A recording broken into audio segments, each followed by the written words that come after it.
Olá, saudações a todos e todas. Seja muitíssimo bem-vindo, bem-vinda para a live Mito, Rito e Espiritualidade. Pessoal, essa live ela foi organizada em parceria com o canal Ciência da Meditação e o programa de pós-graduação em Ciência das Religiões da UFPB, onde dentro da disciplina Mito, Rito e Espiritualidade com o professor Luzival, a gente viu diversos assuntos relacionados a essa temática e decidimos expandir um pouco do que foi ministrado durante essas aulas a partir das vivências trazidas pelos alunos, por outros convidados. E aí, nesse sentido, fizemos essa live. E assim a gente está disponibilizando aqui trechos dessa live, você pode conferi-la completa no Instagram. E a gente recebeu o nosso primeiro convidado, o próprio professor Luzival, para falar um pouquinho sobre o mito, o rito e a espiritualidade de uma forma mais aberta, bem como apresentando, fazendo uma abertura oficial dessa live. Na sequência, a gente recebeu o Matheus falando um pouco dos mitos, dos ritos, principalmente na perspectiva de Eliade. E na sequência falamos com o Will Andros, que falou um pouco sobre o xamanismo ameríndio. Então vocês têm a oportunidade de conferir agora, fica por aí porque tem muita coisa interessante, tá bom? Espero que você possa aproveitar.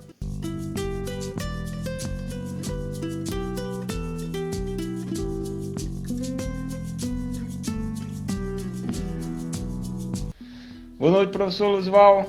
Boa noite. Prazer imenso ter sua presença aqui, abrindo a nossa live Mito, Rito, Espiritualidade. Seja bem-vindo, professor. É um prazer enorme, é uma alegria estarmos partilhando neste momento de pandemia, no momento em que a gente pode e deve se unir no sentido de buscar algo que possa nos fortalecer. É um prazer estar aqui com o Paulo falando sobre esse tema, que é um tema de uma disciplina que nós oferecemos no mestrado e doutorado em Ciências da Religião da UFPB. O título é exatamente Mito, Rito e Espiritualidade. Eu vou puxar para a questão indígena, que é a temática que nós estamos trabalhando no PPGCR, que é o Programa de Pós-Graduação em Ciências das Religiões. Tivemos o prazer de ter o Paulo como um dos nossos discentes na disciplina e que muito nos contribuiu, dando as suas informações, os seus estudos, as suas pesquisas com essa temática. E veja, tanto foi importante que até ele desafiou, professor, que tal nós darmos segmento a isso com lives? Não uma live apenas, com lives. A gente primeiro viu a possibilidade de uma live comigo. Eu disse, não, tem muita gente que pode estar partilhando. E assim nasceu hoje, né, esse primeiro momento de nós estarmos dando uma coordenada, uma explicação mais ampla do que foi a disciplina. É isso, Paulo. E as tuas aulas são muito práticas, são sempre em campo, mas nesse contexto que a gente esteve situado, teve que ser nesse formato. Então, como uma forma de estender, surgiu essa ideia desse projeto. Quem sabe ele se prolonga por outras lives de outros formatos. E aí, nessa ideia da gente chamar pessoas para falar sobre determinados temas, nada melhor do que o professor para abrir essa sequência de lives, falando um pouco do que vai vir por aí, dando uma contextualizada geral para a gente, o que seria o mito, o rito e a espiritualidade. Fica à vontade, professor. Eu gostaria de estar, Paulo, até mesmo para não ficar só eu falando. Essa disciplina, ela tem a dimensão teórico-prática. Uma das características é você entrar no universo dentro da academia, mas um universo que possa levar você a pesquisar, a aprofundar dentro da temática que você precisa, mas sentindo, vivenciando, partilhando. A disciplina, ela trabalha a questão indígena. E aí, se a gente for falar dessa questão indígena, aqui a gente vai até às 6 horas. E tem umas coisas que eu preciso de falar que é muito importante. Quando eu falo de indígena, eu falo de indígena vivo. Indígena vivo que tem na Paraíba, de 2 povos, Potiguara e Tabajara. Potiguara do litoral norte, Tabajara do litoral sul. Aqui na Paraíba, nós tínhamos 18 povos. Foram dizimados 16 povos. Hoje no Brasil tem mais de 310 povos. Falam mais de 200 línguas. Você que está nos ouvindo, se você perguntar assim, quantas línguas falam no Brasil? Aí você vai responder, português. Eu estou falando para você que existem 200 línguas. É algo assim de uma riqueza extraordinária. Um universo belíssimo. Então, nesse sentido, a disciplina vai na questão para o pessoal conhecer a questão indígena, para depois entrar o mito, o rito e a espiritualidade. Daqui a pouco vocês vão embarcar na questão do mito com Mateus. A disciplina é muito rica porque são 3 temáticas bastante profundas. Mito, o tempo todo você tem isso. Rito, não existe, o rito atualiza o mito. Daqui a pouco o Mateus vai falar sobre isso. E nós estamos o tempo todinho com vários ritos que a gente tem. E rito de várias maneiras, diferentes formas. A gente pode depois estar falando, os colegas vão estar falando sobre rito. E a espiritualidade nem se fala, é algo assim, quando você tem isso com propriedade, isso dentro de você, e você cultiva qualquer que seja, não é religiosidade, eu falei espiritualidade, que é bem diferente. Nós utilizamos um livro pequenininho do Leonardo Boff, mas tem vários outros maravilhosos. Nós utilizamos um livro da Vilhena, que é de rito, é espetacular, é simples, mas é profundo. E o Mateus vai falar sobre o mito e a realidade do Eliade, que é um camarada que, olha, tem propriedade para falar, tanto o Mateus como o Eliade. Sobre Paulo é o seguinte... Professor, a gente fez um cronograma aqui, o senhor já deu de uma certa forma uma adiantada aqui, uma contextualizada. A gente vai receber na sequência a presença do Mateus, né, que vai falar sobre o mito-rito indígena, vai falar bastante sobre o Eliade. Na sequência, a gente vai receber o aluno Will Andres, que vai falar sobre o xamanismo ameríndio. Queria deixar esse espaço aí, professor, para que o senhor quiser trazer mais alguma coisa relacionado a esse aspecto e dizer mais uma vez que somos gratos aqui por você ter, vamos dizer assim, aberto essa possibilidade aqui para que essa live acontecesse. Eu agradeço imensamente, isso é mérito do Paulo, certo? Ele captou o que a gente fazia na disciplina, falou assim, professor, vou fazer isso. Eu falei assim, eu não. Vamos botar todo mundo que trabalhou para poder cada um partilhar. É isso que é importante, cada um dá uma contribuição. Agradeço a oportunidade que tive para só iniciar, né? Aqui eu deixo o meu muito obrigado, o meu boa noite. Sigamos, nos veremos brevemente em outros momentos, em outros contextos. Muitíssimo grato, tá bom? Espero que o senhor assista e aprove aqui o que a gente vai falar um pouquinho aqui. Ok. Tá bom? Um abraço, professor. Boa noite, Will Andrews. Tudo bem? Uma boa noite aí para todo mundo. Boa noite, Paulo. Obrigado pela oportunidade, enfim, de estar participando, de estar trocando aí essa experiência nossa, né, das nossas pesquisas, das nossas vivências nesse momento. Eu fiquei de falar sobre o xamanismo ameríndio, né?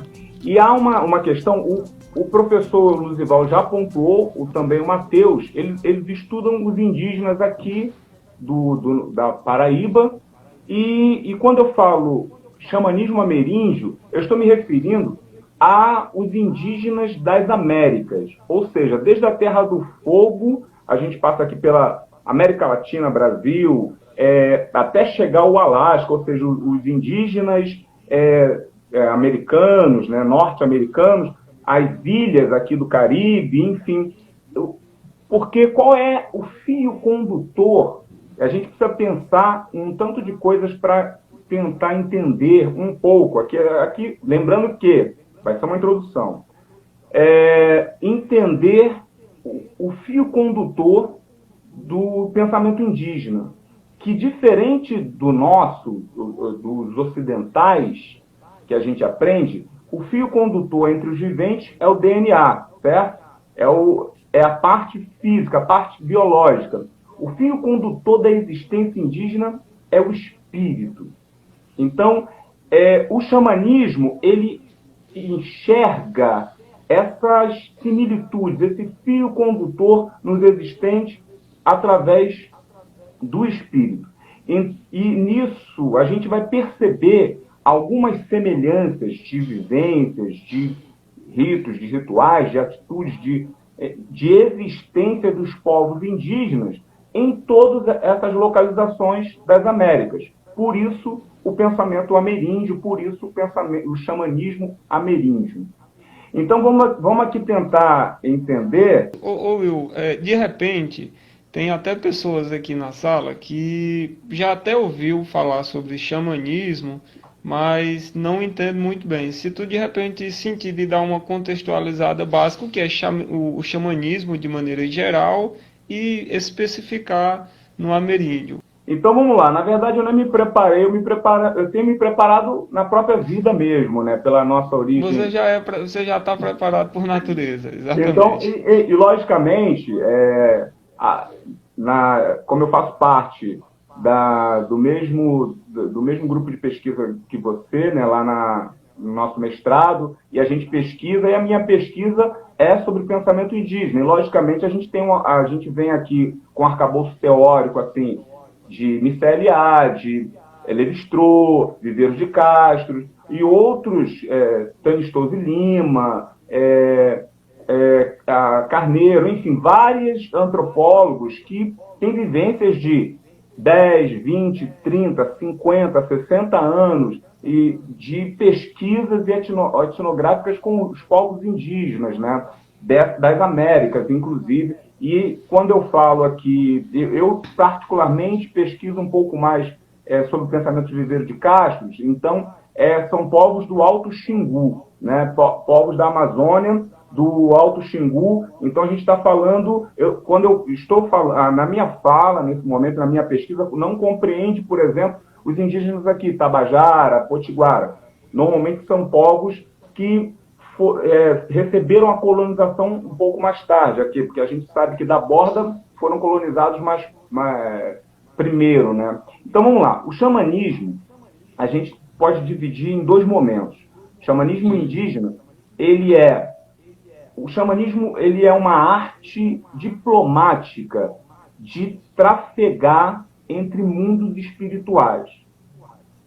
A primeira situação. A segunda situação, o xamanismo é a natureza da existência, ou seja, o xamanismo como modo de vida. Então a gente tem essas duas questões, porque lembra que eu comecei falando que o espírito é o fio condutor dos viventes. Isso a gente precisa enxergar e entender que é o seguinte, os indígenas xamânicos, perspectivistas, entendem que todo vivente tem um espírito. Assim como nós, seres humanos, a gente pensa que os seres humanos, os ocidentais, né, a gente vai pensar assim, fulano tem espírito, mas talvez, eu vou dar um exemplo, que talvez o cachorro não tenha espírito, por exemplo. Talvez, né, não tenha céu para gato, essa coisa que a gente fala quando criança e tudo. Mas para o indígena, se é um vivente, ele tem um espírito. Ele tem uma personitude, ele tem uma personalidade. Então, a gente pensa o seguinte, se os ocidentais, a gente tem aqui nossa sociedade, a gente come, a gente trabalha, a gente tem nossos rituais, etc. Os seres viventes também têm seus habitats, seus rituais, suas sociedades, suas vidas. E eles têm os seus espíritos. O xamã, ele como diplomata, é a pessoa que vai fazer três coisas. Ele transita, ele interfere e ele interpreta.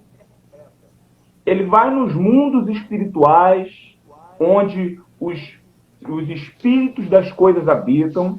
Quando a gente fala os espíritos, é exatamente essa identificação do ser. Por exemplo, um espírito da floresta é exatamente a alma daquela floresta, a personalidade daquela floresta. Um exemplo que eu posso dar aqui dos nossos indígenas de Minas, por exemplo, para os Krenaques lá onde o Rio Doce foi poluído, o Rio Doce, se já ouviram o Ailton Krenak falando, é o avô daquele povo indígena.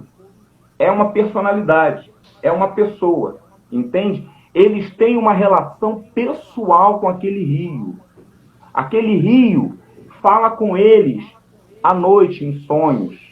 Então, a relação é uma relação com um vivente que pode ter contribuições para a sua vida, pode ter contribuições dos seus dias. No livro, um penúltimo livrinho agora do Soluções para o Futuro, para o Fim do Mundo, para adiar o fim do mundo, do Krenak, ele diz o seguinte, que há indígenas que não conseguem viver se não fosse essa relação espiritual, pessoal com esses seres, com os seres viventes, ou seja, você conseguir criar uma relação com essa natureza. Mas como se consegue isso? O xamã, então, ele vai andar neste mundo, trafegar neste mundo, compreendendo, entendendo como se funciona, como é que o rio fala, como é que as aves, os animais, as florestas, enfim, como a gente pode fazer contato, assim como eu estou falando contigo agora,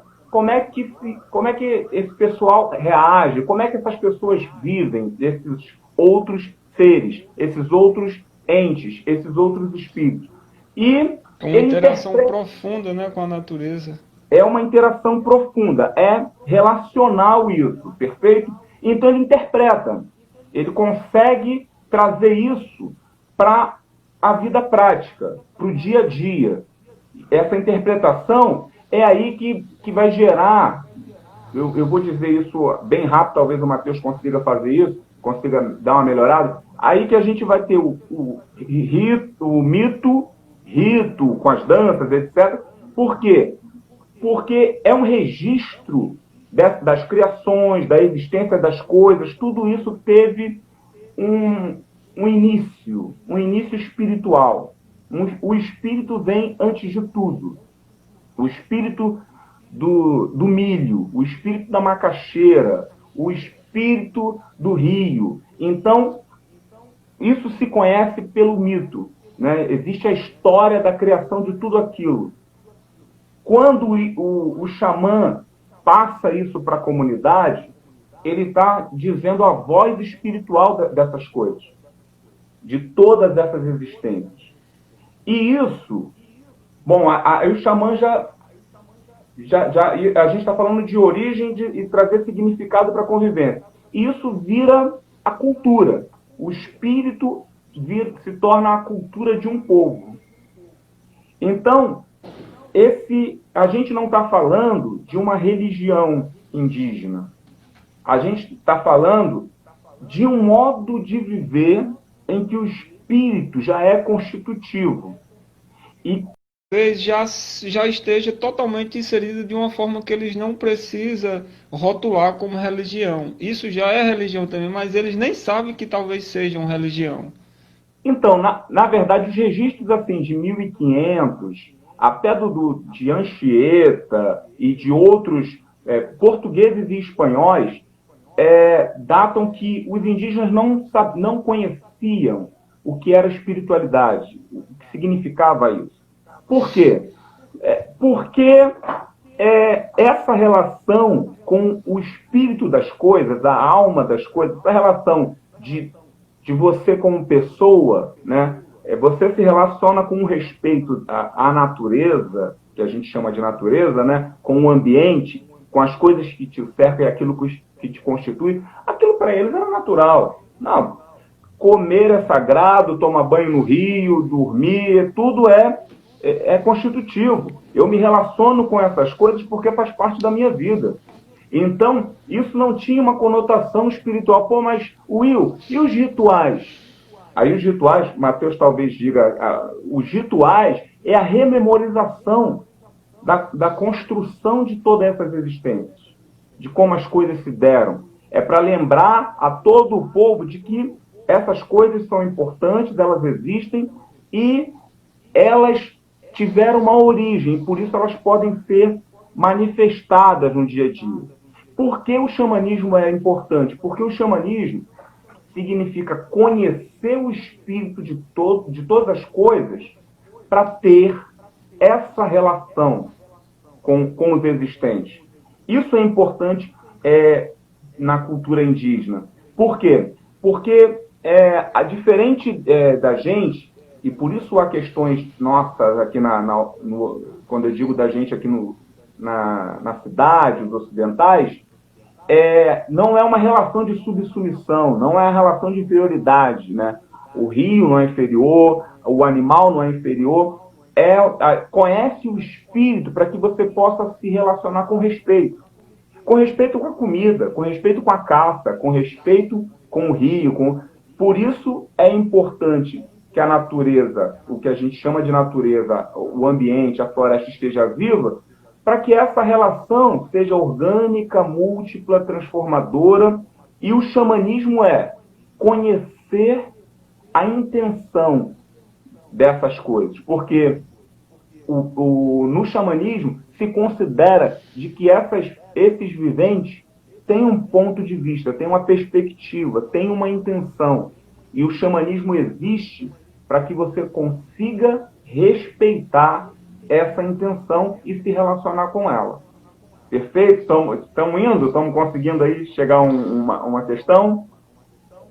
Fala. Will, eu estou achando fantástico assim o que tu traz assim, porque ao mesmo tempo que tu fala sobre xamanismo, tu tá falando de um modo de vida intrínseco mesmo, a relação de como vamos dizer assim, a prática espiritual, a vivência indígena, e que vê uma relação de interação ali com tudo, de respeito, né, de consagrar todos os atos, inclusive a própria caça, né, que para muita gente pode, sei lá, visualizar aquilo ali como um ato violento, alguma coisa nesse sentido, mas ali é um ritual também, ali também faz parte de uma prática espiritual do qual eles têm respeito e de consagrar, né, as coisas. Isso eu acho isso assim belíssimo, assim. Inclusive queria trazer até uma pergunta assim para tu. Não sei se eu vou fugir um pouquinho da tua linha de raciocínio, mas hoje em dia a gente tem um movimento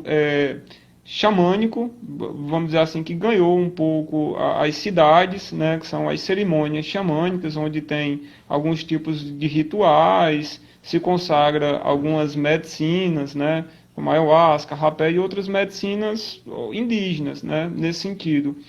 E o que a gente percebe é que com essa expansão, de uma certa forma, houve, de uma certa maneira, um despertar, um conhecimento maior das pessoas. Eu conheço muitos amigos assim, que a partir de experiências, de buscas em cerimônias como essas xamânicas, mudou totalmente a forma, a percepção de ver a relação com a natureza, por exemplo.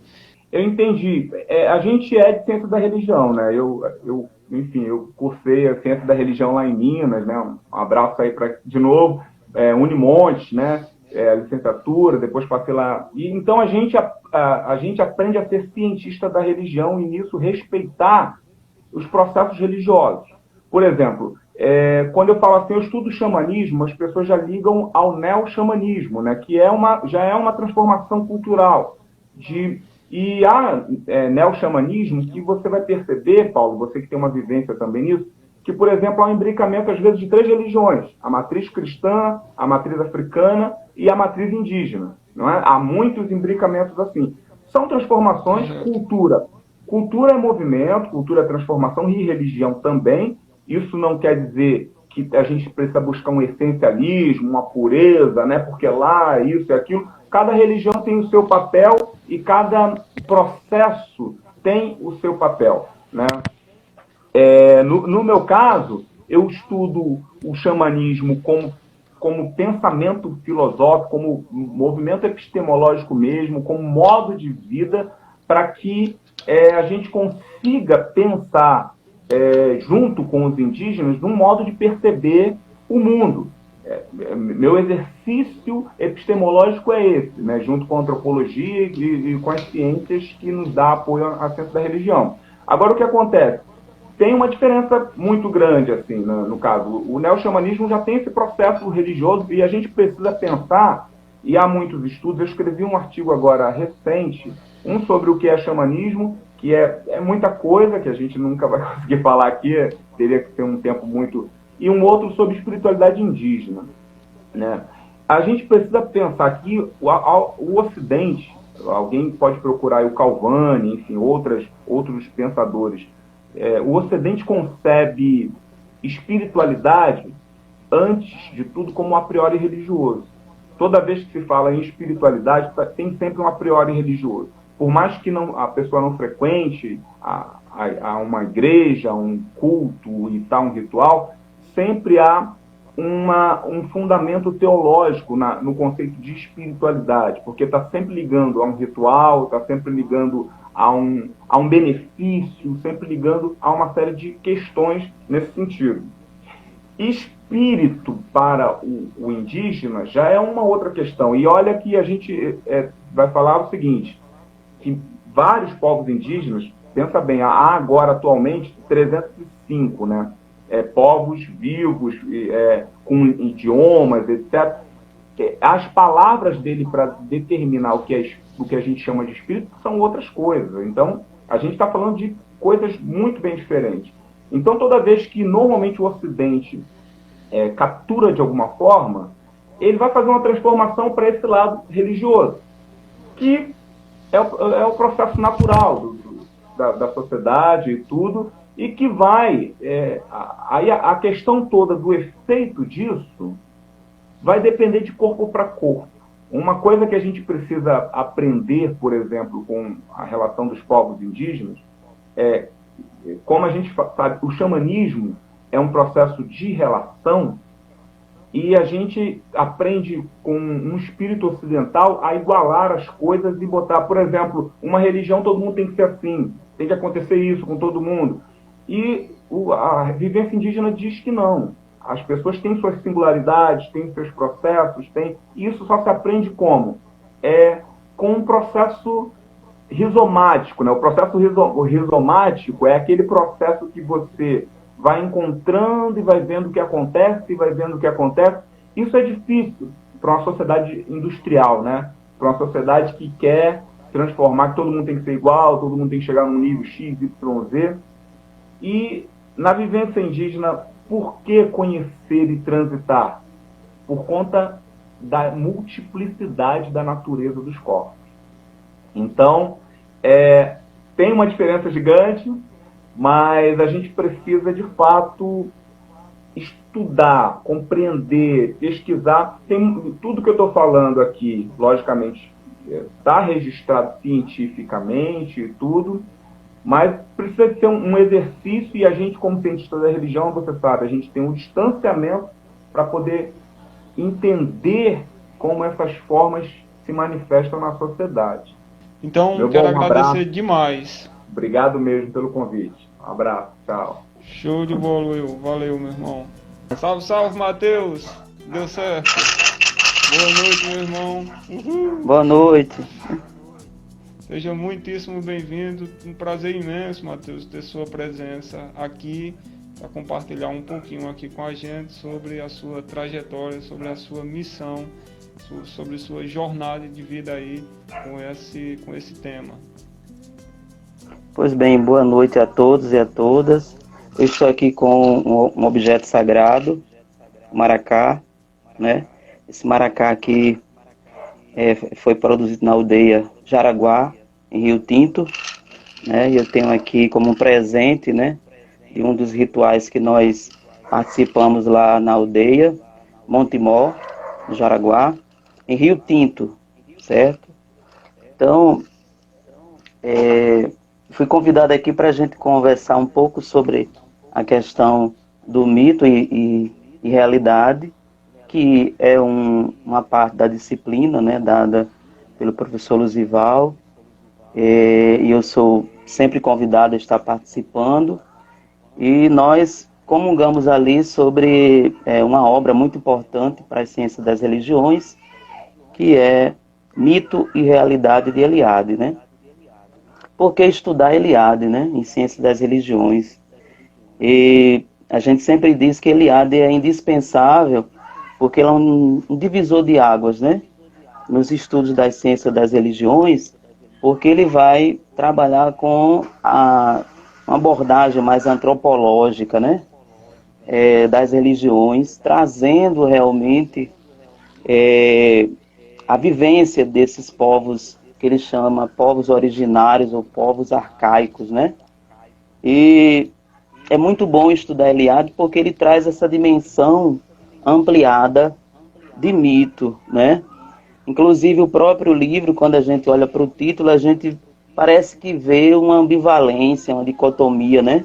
Quando vê o título Mito, Realidade. São coisas distantes de uma da outra, são antagônicas. Quando a gente mergulha na obra de Eliade, a gente vai ver que ele está falando de duas dimensões que estão no movimento de interdependência, né? Assim como ele faz essa discussão em outra obra, o sagrado e o profano, né? Que também parecem coisas antagônicas, mas que através da abordagem antropológica da ciência das religiões, ele vai dizer que essas duas dimensões, tanto o mito como o mito e a realidade, o profano e o sagrado, eles estão nesse movimento de interdependência a todo tempo, né? E faz parte da existência humana. Então é muito importante estudar Eliade, e aí a gente vê que o Eliade ele vai trazer uma visão múltipla, né, do mito, né? Assim, pelo senso comum a gente entende que o mito é algo fantasioso, ligado às fábulas, histórias inventadas, e Eliade vai desconstruir toda essa visão do senso comum e dizer que mito ele existe, né, como parte da própria existência, né, que nós como seres humanos somos, em qualquer tempo e espaço, né, temos essa necessidade de cultivar mitos, né, para dar razão à nossa existência e razão à nossa realidade, né? Por isso aí essa relação intrínseca, quase que unitária, né? Na verdade unitária, né? Entre mito e realidade, porque são os mitos que dão sustentação à nossa realidade, essa realidade que a gente constrói, né? Que Paulo Freire chama de consciência, né? Então essa consciência construída, ela é construída por esses mitos que nós devemos cultivar. Segundo Eliade, a razão dessa existência ela é passada de uma geração para outra quando nós cultivamos, né, esses mitos, né? E qual a melhor maneira de cultivar um mito, né? Segundo ele, é através do rito. O rito é a forma concreta, né, de reatualização dos mitos, né? E aí esses mitos e esses ritos, eles não estão presos apenas aos povos primordiais, né? Que o Eliade faz tanta questão de frisar na sua obra. Ele traz aí essa noção para os tempos atuais, né? Que o homem moderno, né, que a gente chama de humanos do século XXI, cultiva também os seus mitos e estabelece os seus ritos, né? Nós estamos vivendo um período em que muitos mitos estão sendo construídos, né? Em torno dessa pandemia, em torno desse novo vírus, né? Que traz e que desestabiliza, né, as pessoas, e estamos criando novos ritos, né? Que é o chamado novo normal. O pessoal chama aí de novo normal, né? Esse novo normal é uma reatualização, né? O que um colega meu, professor Paulo Palano, chamava de revisão de vida. Segundo ele, de 30 em 30 anos, ele parava para fazer revisão de vida. Eu perguntava a ele, o que é isso, professor Paulo? Ele dizia, é a gente ver o que é que está dando certo, o que é que não está dando certo, o que é que precisa melhorar, o que é que precisa mudar, quais as coisas que a gente continua acreditando ou não, né? E os mitos, eles estão nesse movimento, né? Segundo Eliade, ele é um aspecto vivo e faz parte desse conjunto de crenças. Na verdade, o significado que Eliade traz de mito rompe com aquela visão do senso comum de fábula para a visão de crença, né? Nós somos seres humanos, seres históricos, e somos construídos pelas nossas crenças, né? A nossa alimentação, a escolha da nossa profissão, tudo que nós fazemos nesse mundo está sustentado num conjunto de crenças. E essas crenças, esse conjunto de crenças são cultivadas dia a dia, porque são elas que dão sentido à nossa vida, né? E aí nós estamos falando primordialmente na questão da dimensão espiritual, né? Mas isso se estende para a dimensão material, do cotidiano, né? De tudo que nós vivemos, né? O mito é muito importante nas nossas vidas. Esse era um ponto, Matheus, que eu queria, inclusive, frisar aqui, que eu acho muito interessante essa fala que tu traz a respeito do Eliade, né? Quando ele coloca de que os ritos, eles, de uma certa forma, eles vivenciam os mitos. Para muita gente pode até, tipo, sei lá, não, criar na mente, criar na ideia de que não está vivendo mitos. Pode até pensar, mas rito, com certeza, está. E aí, quando observa nessas duas dimensões, tanto do ponto de vista individual, de rituais, a gente tem tanto no nível individual, né, os rituais que a gente faz no nosso dia a dia, ao acordar. Eu, por exemplo, com algumas dinâmicas que tu fez, eu percebi vários ritos que eu tinha. E por uma lógica, pelo que tu acabou de falar também, existem os ritos sociais, a forma como a sociedade está criando essas novas formas de pensar, de agir de forma coletiva, né? Só para mostrar um pouquinho, para trazer isso, para mostrar o quanto essas duas coisas elas estão presentes no nosso dia a dia. Isso. E isso está muito presente hoje, né? No contexto de pandemia, por exemplo, alguns hábitos, né? Ritos, né? Alguns ritos que são instituídos socialmente, para você sair de casa, para você voltar para casa, né? Para você estar nos lugares diante de outras pessoas. Então, há uma mudança de comportamento e toda essa mudança de comportamento existe um movimento de resistência também, né? Muitas pessoas resistem a esse novo, né? E outras já estão assimilando todo esse movimento, né, de mais higienização, de mais cuidado, né, diante desse contexto de pandemia. E aí, o Eliade, na sua obra, ele fala de 3 dimensões do mito. Isso é muito importante.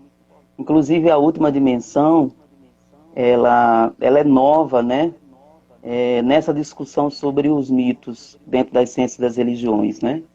A primeira, ele fala sobre o mito cosmogônico, né, que é a origem do universo, do cosmos como um todo, o mito de origem, né, que está atrelado ao mito cosmogônico, mas diz respeito à origem das outras coisas em pequenas dimensões que estão incluídas no cosmos.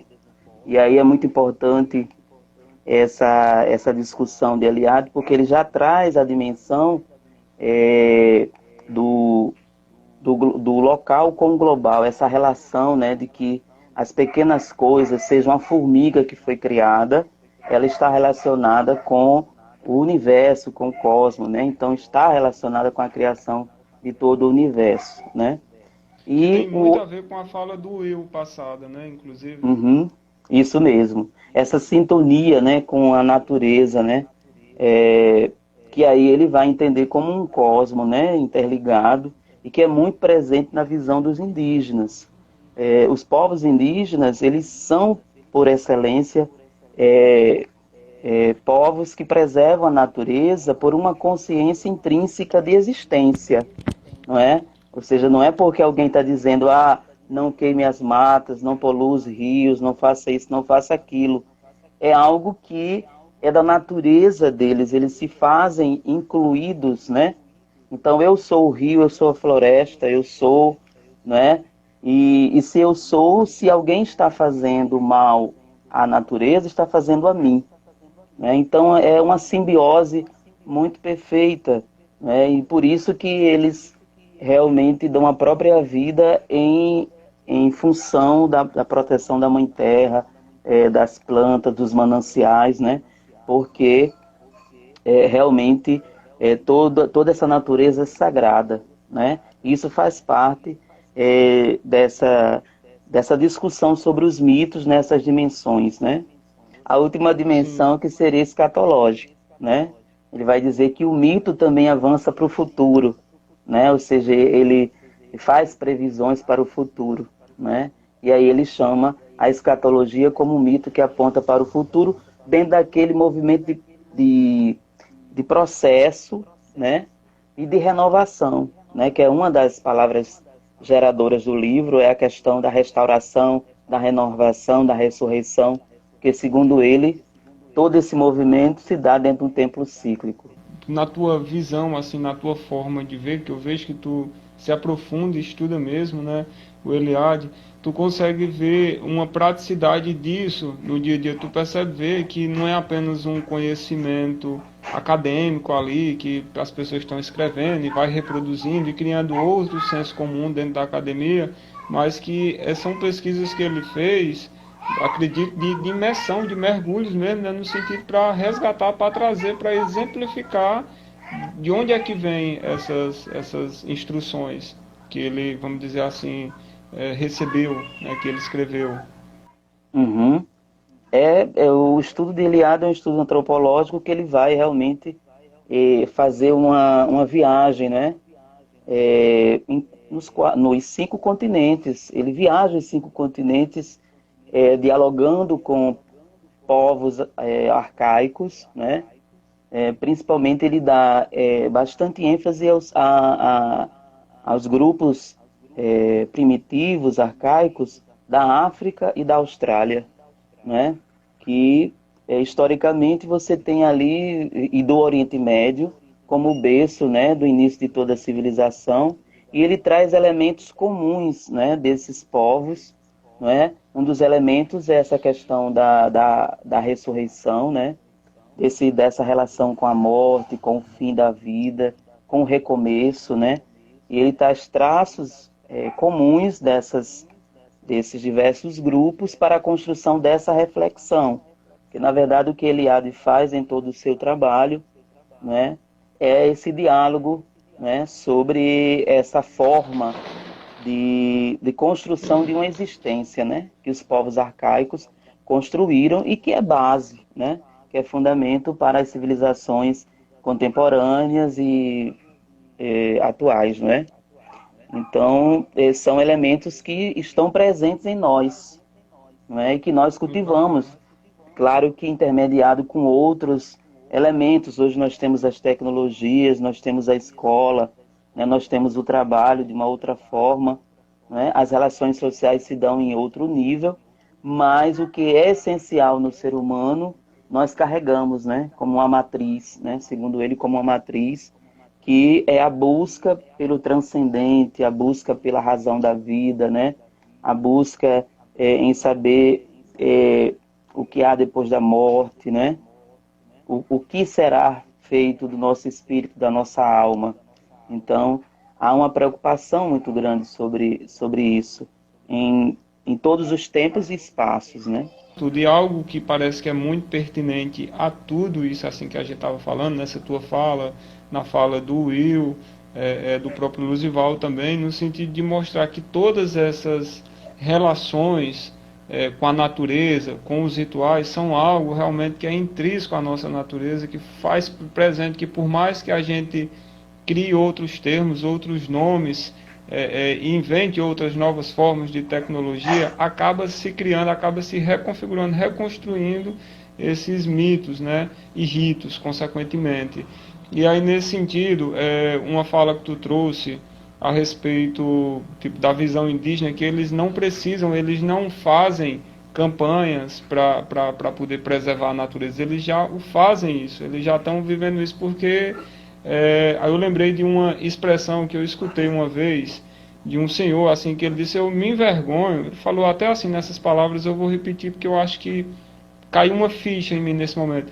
Eu me envergonho um país que tem uma lei chamada Lei Maria da Penha. Aí todo mundo ficou assim: mas rapaz, que bom que existe essa lei. É vergonhoso ter que existir uma lei para punir um homem que bate numa mulher. Não deveria existir isso. Isso é surreal, né? Então a gente pode pegar esse mesmo pensamento, essa mesma ideia assim de que a gente vive tempos que tem que defender o óbvio, né? É uma coisa meio louca mesmo assim, faz a gente pensar nesse sentido e refletir sobre todas essas coisas. E para mim, Matheus, honestamente, refletir sobre essas culturas, saber que essas coisas elas estão na nossa natureza, isso de uma certa forma dá mais esperança assim, né? E de uma certa forma faz a gente, além de ter essa esperança, ter motivações também para poder estudar um pouco mais isso e lutar e ter que defender o óbvio mesmo. Uhum. E você pode até pensar assim, mas esses valores, essas dimensões de crença, de preservação da natureza, de, de proteção do idoso, isso ficou com os povos primitivos, os povos arcaicos que o Eliade estudou lá na década de 60 e 70. E aí eu digo que não, porque a experiência que nós tivemos na Baía da Traição, né, lá no Vale do Mamanguape, nos mostrou que na vivência, né, os troncos velhos, né, que eles chamam, né, eles são muito bem abrigados e são muito bem cuidados, né, pela comunidade como um patrimônio.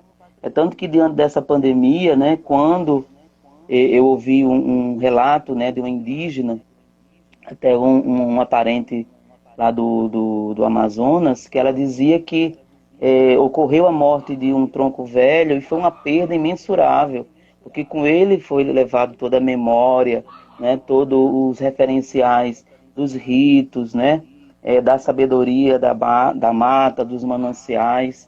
Então, não é mais um velho que vai, né? Ela dizia, não é mais o idoso que vai na comunidade, é um patrimônio, né? É um patrimônio da aldeia, do povo indígena que está indo, né? Por consequência dessa pandemia. Então, eu senti muito isso quando estava lá na aldeia, quando eu participei da despedida de um cacique, né?